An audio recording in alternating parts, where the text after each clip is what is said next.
What is inside a British person's home? What does it look like? So, in this lesson, we're looking at what it's like to live in a British home. Previous lesson, we looked at the building itself, and this one we're talking about inside. And in this lesson, this English language learning lesson, we're going to learn at least 10 pieces of new vocabulary. And we say at least 10 because it's a real conversation, Rob.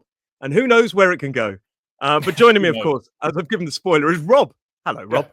It's still me. Hello. Hi, Roy. Hi, everybody. Yes, looking forward to getting inside your house, so to speak. Well, I'm locking the door and keeping you out by that sounds. Throw away the key. Don't let him in. But yeah, so a lot of people wonder what it looks like and the differences. And we're going to really focus on differences in vocabulary. The first thing that a lot of people sort of notice about a British home, carpet. The carpet. We tend to favor carpets. We sure do. I think that's partly because of our climate, because we live in a sort of colder climate, generally speaking. The carpet keeps the house insulated, keeps the warmth in, and it's got a nice feel to it when you walk around the house. So carpet is the main thing. Yeah, I think it's quite shocking when you get out of bed in the morning and it's a stone floor in some countries. Oh, my feet are cold. My feet are freezing. But in the UK, we favour a lot of houses have carpets. Although a lot of Victorian homes did have tiled floors, possibly for aesthetic reasons because it was more beautiful. But a carpet is made of kind of this fabric material, and people often ask, what's the difference between a carpet and a rug? A carpet goes across the entire floor. This is a key piece of vocabulary, carpet versus rug. Carpet goes across the entire floor from wall to wall, whereas a rug is usually a smaller piece of a carpet, usually decorative. So it is often in the middle of the room. Different to that is a mat, which is even smaller. It's usually about maximum 70 centimeters by 40 centimeters, and often goes at the front door. Because one thing we always say in the UK, when you enter a British person's home, take off your shoes or offer to take off your shoes. Do you like people taking off their shoes at your house? Oh, I'm not that proud of my house. You can walk through, but use the mat. So wipe your shoes first. Wipe your feet on the mat when you come in, so get most of the mud off. After that, don't worry about it. Our house we're not proud. Don't worry. You can walk through the house. Well, I am proud, but partially because a lot of people I know, they like you to take your shoes off at the front door, or at least offer. And after you've wiped your feet, take them off. And I think it's because, who knows what you're bringing in from the street. My brain always goes to dog muck. Now, we do pick it up in the UK. It's not common to see dog muck. But just imagine getting that on your foot and putting it in your carpet. And I think it's because it's a bit trickier to clean. I like people to take their shoes off at the door. And particularly no shoes on the sofa. Absolutely. Oh no! Don't put your feet on the sofa. No, that's bad manners.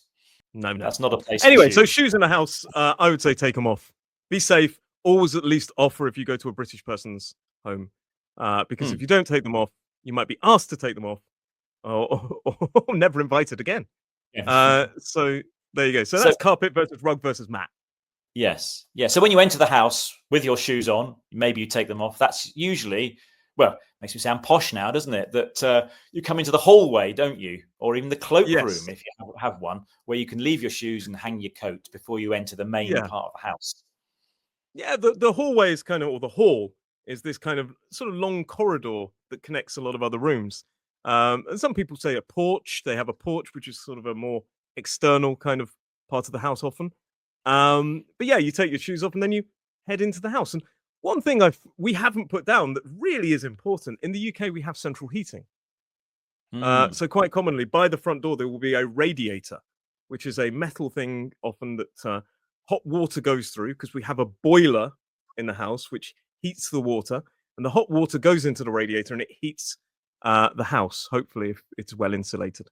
But yeah, there are radiators on the walls. This is something you don't see in somewhere like Brazil that don't really need them. But yeah, and another in that sort of first area, we have letterbox, or you have a letterbox.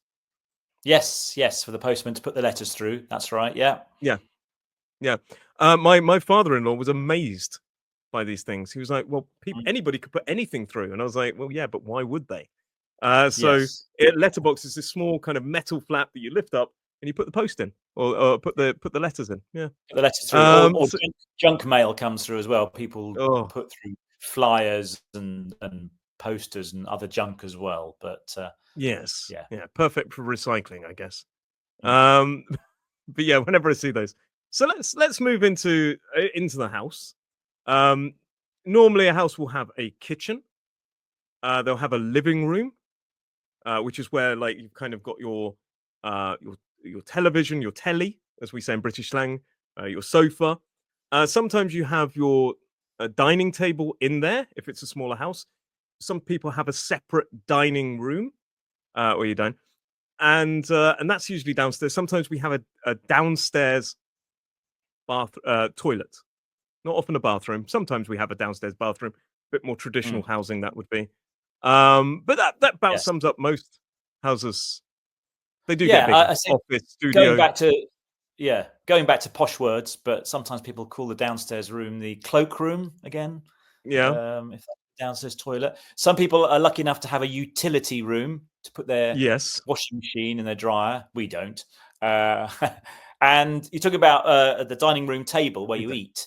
So we eat in the kitchen. So we have, I suppose, what you call a kitchen diner because we Yeah. cook in there and we eat in there. Kitchen diner. Yeah, big room One where everything takes place. Yeah, one thing you do see as well, if there is no dividing wall between the kitchen and the living room, we sometimes say it's open plan or Hmm. open plan living. My wife is desperate for open plan living. I'm always a bit wary of that, to be honest, because I think that, at least if you've used the kitchen, you can hide the mess. And also all the smells come across Yeah, into the yeah. living room sometimes. But that's the It- kind of thing you see there. I would say it's interesting because we used to have an open plan house downstairs, and we put see this Yeah. wall behind. We put that wall in to Oh, separate really? the living room from the kitchen, so that because we've got a family, you can do different things in different spaces. People can Yeah. watch TV in here. People can be out there cooking or sitting at the dining room table doing their homework or whatever they want to do. That's my Yeah. advice. Keep the wall. Yeah, I agree. I agree. A dividing wall is sometimes called when it's not. Sometimes we have structural walls that basically hold up the house, and sometimes they are maybe just a dividing wall. Things like this. But we talked about downstairs. That was really important. So Hmm. often in a British home, you'll have a staircase which takes you from maybe uh, the ground floor to the first floor, and so it takes you upstairs. And we often have sort of two floors in a house. Some people have three-story houses, four-story houses, but most of us do. And we have downstairs and upstairs. Oh, and by the way, I just said the word ground floor, which is it's a bit unusual to talk about a house that way. We usually talk about offices or office blocks having a ground floor, first floor, second floor. Interestingly enough, there's a slight difference because British people refer to the ground floor as being closest to the ground, which is when you walk in, whereas Americans usually call that initial floor the first floor. But for us, that would be you have ground floor, first floor. So that's Hmm. a bit of a difference between British and American English. In terms of houses, though, we usually say upstairs, downstairs. We don't usually Hmm. talk about floors unless there are more than two. Yeah. Um, so yeah, you've got downstairs, and then we go upstairs. What do we find upstairs, Rob? Well, hopefully you'll find some bedrooms and a bathroom. And also, the first place you usually come to at the top of the stairs is what we call the landing. Yeah. Yes, It's an area where, I don't know really, where all the other rooms go off from. So you've got the it's like landing an and then there's upstairs kitchen. hall, isn't it? Upstairs Yeah. hall. Yeah. Don't know why. Yeah. I find it quite weird because it's like a plane coming into land, isn't it, or a bird? Don't know why. But yeah, the Yes. landing is upstairs, and we have that kind of go upstairs. We hold on the handrail on the stairs, and then we go upstairs, and as you say, bedrooms and bathrooms usually. Maybe a Mm. children's playroom, if or that could be downstairs as well. Mhm. But this is the kind of thing, and Yeah. And we're gonna have to talk about the bathroom because it is quite typical that most British homes have a bath. We favour Yes. baths, but some people only have shower. Some people have showers instead, or they have a wet Mm, room where it's basically just a room is a kind of huge shower and the floor yeah. drains the water. But personally, I still like a bath. It's lovely to have a bath, Yeah, soak in the bath, real treat. and British people do. A lot of homes do have baths, uh, but Mm, some houses have showers instead. And we should technically say a shower room, but we still call it a bathroom anyway. In fact, quite often, and this is a question I get asked, if I want the toilet, which is seen as somewhat, some people see that the word toilet as a vulgar word. I don't really, but loo is preferred. But quite commonly, if I'm in a restaurant or somewhere like that, I'd say, "Where's the bathroom?" I mean, I don't want a mm. bath, but I'll just kind of Yes. distance myself away from the word toilet somewhat, or the Yes. We gents if I'm in a public yes. place. And for females, you'd probably say, where's the ladies?" Or "Where are the Mm, ladies?" mm. One Yeah. thing that people do find a little bit unusual about British homes, particularly in the bathroom, is the two tap system. Mhm. Two tap system. So we have one tap that is hot and one tap that is cold. And ideally, that's to fill up the basin, which is where you wash maybe your face or your hands. Yeah. But The sink. honestly, a lot of Mm. people say, why don't we just, put two sort of taps down one shoot to make it kind of. And I kind of agree with them. I have to Yeah. say, because that hot tap is usually boiling, like ah, ah, ah, ah, ah, and then you go to the cold tap, it's freezing. You're like ah, and it's horrible. It's a horrible experience. But Well, yeah, we do I have I that. hate That is a I hate to show off, but we have some of those. They're called mixer taps, and oh, we there have you those. go. There you go. Mixer taps, like you mix Yeah. the water. How Yeah. what a wonderfully logical phrase. But yeah, so yeah, no, in our house we like to burn our hands apparently, because we still, and most people then end up using the cold tap anyway because the hot tap is so ridiculously hot at times, Mm. that it's better to freeze your hands than burn them. But Yeah. what a Yeah, life. yeah. So that's Yeah. that's something we do need to address, and I do agree. I think mixer taps are far better. Um, Mm. yeah, maybe Yeah. maybe in the next Shall we house I'll have some. yeah. Shall we move to the bedroom now, Roy? Oh, well, I'm a married man, Rob. But yes, let's move to the bedroom. So in the bedroom, you quite commonly find. What do you find in the bedroom? Be Well, careful. again, carpet to make it nice and soft Yeah, and comfortable under the feet. And then, of course, you have your beds. So you might have a double yeah, bed or a single bed or bunk beds. If kids are sharing a yes, room on two layers, you've got your bunk beds. There'll be cupboards or yeah, fitted wardrobes. Some people have yeah, wardrobes built in, not standing on their own. They're actually built into the wall, and they're sort of fitted wardrobes. Very nice. yeah. Otherwise, yeah, you can have a freestanding wardrobe, bedside cabinet to put your drink on at night. Those sort of things. Nice. And you talked about bed sizes. We have a single bed, as you say, a double bed. Slightly bigger is a queen sized bed. And then you have the king size bed as the biggest. So if you're buying Mm, any kind of a duvet cover, and that's one thing we use as well. We use a duvet and a duvet cover. Some countries only kind of because it's hotter, they'll use a kind of something a bit smaller or things. But yeah, I hate putting the duvet cover on the duvet, Rob. I absolutely mm. hate Oh it. It's yeah, one of my least favorite things to do in life. I, Um, I'm with you on. I'm with you on that one. Definitely. and sometimes they have a toilet just for them, and that's called an Mm, ensuite ensuite bedroom, where it has a toilet connected just for the use of the bedroom. If it is, yeah. and sometimes we call the biggest room a master bedroom, the Mm, master bedroom, the big bedroom. yeah. Um, and of course, in the children's rooms, if you've got multiple children, bunk beds, as you say, which are basically beds upon beds upon beds. I would hate to be Yes. on the top bunk. Top bunk would be Yes. terrible. We have one very small bedroom, which we call the box room because it's like the size of a Oh yeah, box. yeah, yeah, yeah. You've just got to Yeah, we have basically as there's well. a bed in it. There's just a bed in it, really. That's all there is. You can fit in there. Yeah, and while we talked in the previous lesson about detached, semi-detached, and things like that, we often refer to the house by the number of bedrooms. We call it a two bed or a three bed or a four bed detached. So I often refer to mine's technically a 3-bed, but that box room makes me feel like it's a 2.5. Yes. So I Look, but there you go.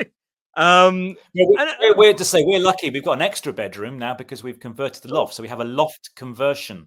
So the nice. loft is the top bit in the house, usually underneath the roof there, where most people just store junk. But we got rid of the junk and we turned that space into a bedroom. So it's a loft conversion. Loft conversion. We need to talk about loft versus attic. This is a key piece of, Yeah. vocabulary as well. It'd be helpful if I could say that word. Key piece of vocabulary because a loft is British, attic is American, and it's that place at the very top of the house, as you say, just under the roof. And that's also another piece of vocabulary. Roof is the thing that covers the top of the house. Um, some places have flat roofs. Not probably the most practical in the UK because of the rain. Mm. Um, but inside the room, the top of the room is called the ceiling. So don't say the roof of the room. It's the ceiling is the top bit. And I've got to say big light. We need to say big light. So sometimes the main light in the room is called the big, especially up north. They say, "I'll put the big light on." The big lights on, yeah. That's a classic bit of British uh, Mm. English there. But the big light, that I think that about covers us for the insides. Apart from we need to Well, talk about electricity. I was just going to Oh, say, well done. Us. Yes, the plug sockets, of course, in the UK are different to many parts of the world, aren't they? We yeah, have 3-pin sockets, don't we? yes, we do. And they look kind of like, yeah, 3 pins, 2 on the bottom, 1 on the top. And they are earthed, which means they're less likely to cause uh, power surges and things like this. So they are relatively safe. The other thing as well is when you put the 3 into the wall. So the plug socket is the thing on the wall, and the plug is the thing at the end of the cable that goes into the wall. They have a switch on them in most UK sockets, so you have to turn the switch on to kind of connect the electricity.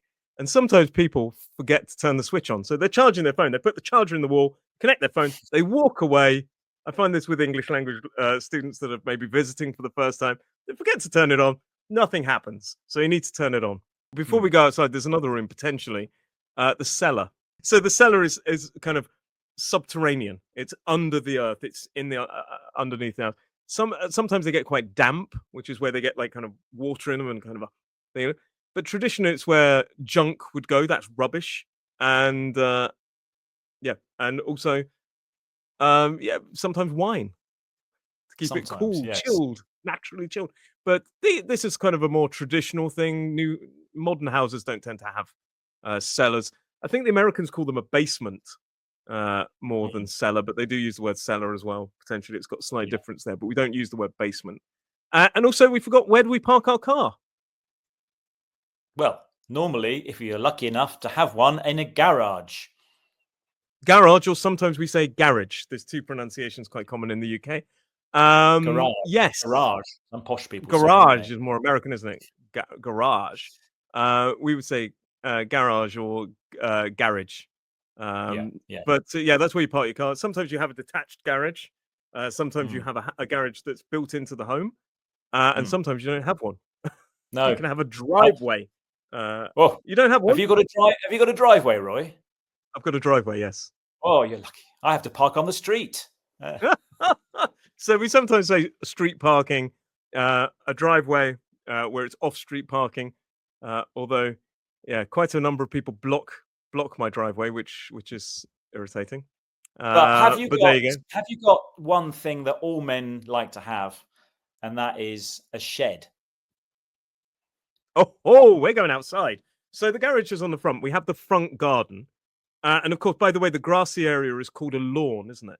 Mm. The grass is called the lawn. So that's the thing. But yes, I do. I have a shed. I used to have 3 sheds actually. Wow. No human being needs 3 sheds, I don't think, but maybe. Um, but a shed is kind of a wooden building, a wooden structure where you store your garden tools and things like this. And some men go to hide. Sometimes I Mm. find in the A garden man shed. cave. But this is in the back. Yeah, it's more in the back. On the back garden. We don't say backyard. That's American. But the back Mm. garden, you have a wooden shed. Have you got a shed? I do have a shed. It's full though. Nowhere for me to sit because it's full of Oh, garden tools, got my bike in there, Oh, painting, decorating equipment. So it's packed, but it's a very useful place, a shed. nice, nice. And yeah, so we have a shed, and some people have a summer house as well, don't they? Mm. Which is a wooden structure again, but it's more for sitting in and having maybe a cup of tea and things like this. It's a bit more. Yes. It's less for tools and more for pleasure. Um, Yes. and we forgot one key thing as well. What's on the back of your house? Oh, yes, I've got a conservatory. Yes, Conservatory, an conservatory. extension, basically. Usually with glass roofs, glass windows, and it's kind of designed. It's kind of a building that you can sit in and get some sun, which is rare in the Mm. UK, I suppose. But a Yes. conservatory is usually built on the back or the side of the property, and it leads into the garden, and you can see your Yeah. lawn. Some people have a patio outside, which is kind of a Mm. stone slabs, stone floor area. Have you got a patio? A little patio, yes. I've got a very small garden, but in there we've got a Yeah, patio, a bit of grass, the two conservatory, as elephants. you mentioned. Yeah. And that's it. We used to have decking. Decking was kind of wooden Yes. panels or planks of wood with a sort of pattern in them that you could also walk on or sit on. But we Yeah. found that that got wet and quite slippery. We got rid of that and we had these stones put down, and now we have a patio. Yeah. Yeah, I've got decking out the back, and underneath my decking is a patio. So if I ever get bored of the decking, I can take it up and get the patio back. Yeah. And of Yeah. course, down the sides of the property, we commonly see there are three things that can be they divide different properties or different gardens. You could have a fence, which is made of wood, a wood panel fence, Yeah. uh, and sometimes we have a plant, which is called a hedge, which divides properties, or you may have a wall, which is made of bricks, which is a bit Mm. stronger. My fence, during the wind, kind of when the wind gets up, I worry about the survival of my fence. And Yes. there you go. And quite commonly on the patio or the decking, you may have a barbecue or something like that. Always worries me Mm. about having a barbecue on decking, but apparently it's fine. Wood. Yeah. Yeah. Um, yeah, But I think also it's worth mentioning, Roy, not everybody has a garden, of course. A lot of people no, in cities live in flats or apartments, as we discussed in the previous podcast. And so they don't have any green space. Therefore, to get outside, then go to the park or something like that. But yeah, but we do like our gardens if we have one. yeah, and the person that can come to your house and do the garden for you is called a gardener. Or you can refer to Really? yourself as a keen gardener. Yes, Yeah. that's one thing as well. But if it's going to be kind of more moving of the soil and the earth and kind of reshaping the garden, we call it a landscaper or a landscape gardener. There's a gentleman coming to look at my garden this afternoon. He was like, "Oh, I can do landscaping," and I thought, "Oh, he's ambitious. He hasn't seen how small my garden. I don't think my garden needs any landscaping. I think it just No. needs." So, I don't know what it needs. It needs something. It needs a patio. Yeah. But there you go. So that's typically what a British person's home looks like. Mm. And there's probably lots of questions that people have about this subject. What else is in a British person's home? I'm sure we've missed things out. If you've got any Mm. questions about this lesson or you've got any suggestions for future lessons, please do let us know in the comments. But Rob, enjoy your home. Home is where the heart is, Oh, as you say. absolutely. I will. I intend to. It's a lovely place. Yeah. I call it home anyway. Yeah.